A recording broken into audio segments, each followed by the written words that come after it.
വിശദമായി കടക്കുമ്പോൾ ഓർത്തഡോക്സ് യാക്കോബായ പള്ളിത്തർക്കത്തിൽ ഇരുവിഭാഗങ്ങളെയും ചർച്ചയ്ക്കെത്തിക്കാൻ മുഖ്യമന്ത്രി നേരിട്ട് ഇടപെടുമെന്ന് സർക്കാർ ഹൈക്കോടതിയിൽ.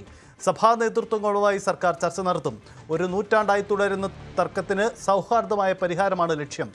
മധ്യസ്ഥ ചർച്ചയിലൂടെ ഉണ്ടാകുന്ന ധാരണ ഹൈക്കോടതിയെ അറിയിക്കുമെന്നുമാണ് സത്യവാങ്മൂലം. ആജ്ഞ രവീന്ദ്രൻ ചേരുന്നു. ആജ്ഞ, മുൻ സർക്കാർ, കഴിഞ്ഞ 10 വർഷം ഉണ്ടായിരുന്ന ഇടതു സർക്കാർ പല പദ്ധതികളും ഈ തർക്ക പരിഹാരത്തിന് മുന്നോട്ട് വെച്ചിരുന്നു. പക്ഷേ ഒടുവിലൊന്നും ഫലം കണ്ടില്ല.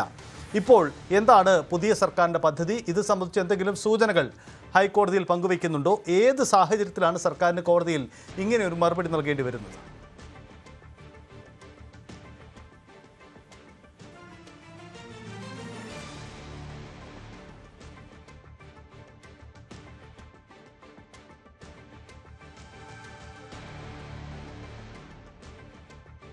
സഭാ തർക്കത്തിൽ നിർണായകമായ ചില നീക്കങ്ങൾ നടത്തുന്നു എന്നാണ് സർക്കാർ ഇന്ന് ഹൈക്കോടതിയെ അറിയിച്ചിരിക്കുന്നത്. സഭാ തർക്കക്കേസിൽ സൗഹാർദ്ദമായ പരിഹാരമുണ്ടാക്കാനാണ് ലക്ഷ്യം. ഇതിന്റെ ഭാഗമായി ഇരു നേതൃത്വങ്ങളുമായി സർക്കാർ ചർച്ച നടത്തും. മുഖ്യമന്ത്രി നേരിട്ട് ഈ വിഷയത്തിൽ ഇടപെടും.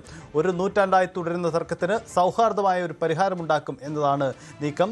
മുൻ സർക്കാരൊക്കെ ഇടപെട്ട ഈ വിഷയത്തിൽ ഒടുവിൽ എല്ലാ സർക്കാരുകൾക്കും പ്രതിസന്ധിയായ ഓർത്തഡോക്സ് യാക്കോബായ തർക്ക വിഷയത്തിൽ പരിഹാരത്തിന് പുതിയൊരു നീക്കത്തിന് ഇടപെടുകയാണ്. മുഖ്യമന്ത്രി വി ഡി സതീശൻ നേരിട്ട് ഇടപെടുമെന്നാണ് ഇപ്പോൾ ഹൈക്കോടതിയിൽ സംസ്ഥാന സർക്കാർ അറിയിച്ചിരിക്കുന്നത്. ഇതിനിടയിൽ ഇന്ന് പിറവത്ത് സെൻറ്റ് ജോൺസ് ബത്ലഹേം പള്ളിയിൽ ഇരു പള്ളിത്തർക്കവുമായി ബന്ധപ്പെട്ട് സംഘർഷ സാഹചര്യങ്ങളുണ്ടായി. വൈദികർ പള്ളിക്കുള്ളിൽ വെച്ച് ഏറ്റുമുട്ടുന്ന സാഹചര്യങ്ങൾ പോലും ഉണ്ടാകുന്ന നീക്കമുണ്ടായി. ഒടുവിൽ പോലീസിൻ്റെ ഇടപെടലാണ് അവിടെ ഉണ്ടായത്. എന്തായാലും സംസ്ഥാന സർക്കാർ ഈ വിഷയത്തിൽ നിലപാട് ഹൈക്കോടതിയെ അറിയിച്ചിരിക്കുകയാണ്. പൊതുവിൽ സഭാ തർക്ക വിഷയങ്ങളിൽ ഒരു പരിഹാരമാണ് ലക്ഷ്യം.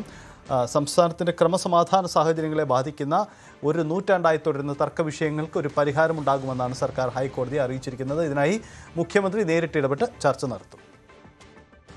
ആജ്ഞ രവീന്ദ്രൻ ചേരുന്നുണ്ട്. ആജ്ഞ, ഏത് സാഹചര്യത്തിലാണ് സർക്കാർ ഇത് പറയുന്നത്? മുൻ സർക്കാരിൻ്റെ വലിയ ദൗത്യങ്ങളൊക്കെ പരാജയപ്പെടുന്ന സാഹചര്യം ഉണ്ടായിരുന്നു.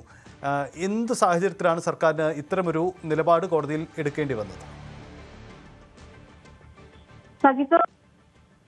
ഇരു സഭാ വിഭാഗങ്ങളെ ഒരുമിച്ചിരുത്തി ചർച്ച നടത്താനാണ് സർക്കാർ നീക്കം.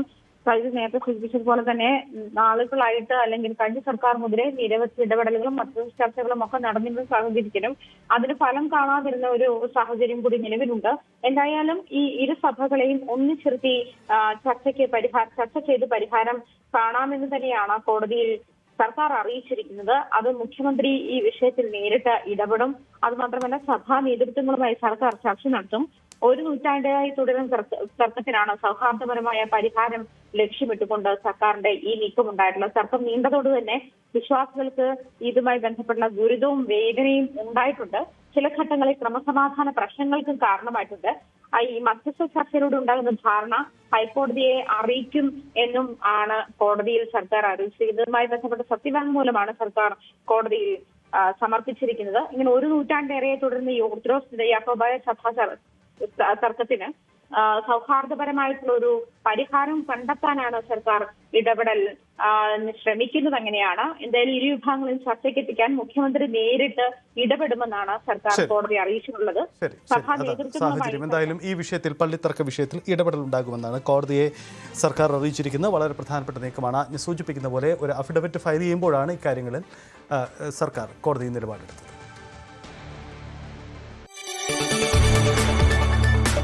കൂടുതൽ വാർത്തകൾക്ക് news 18 Keralam YouTube channel subscribe ചെയ്യുക.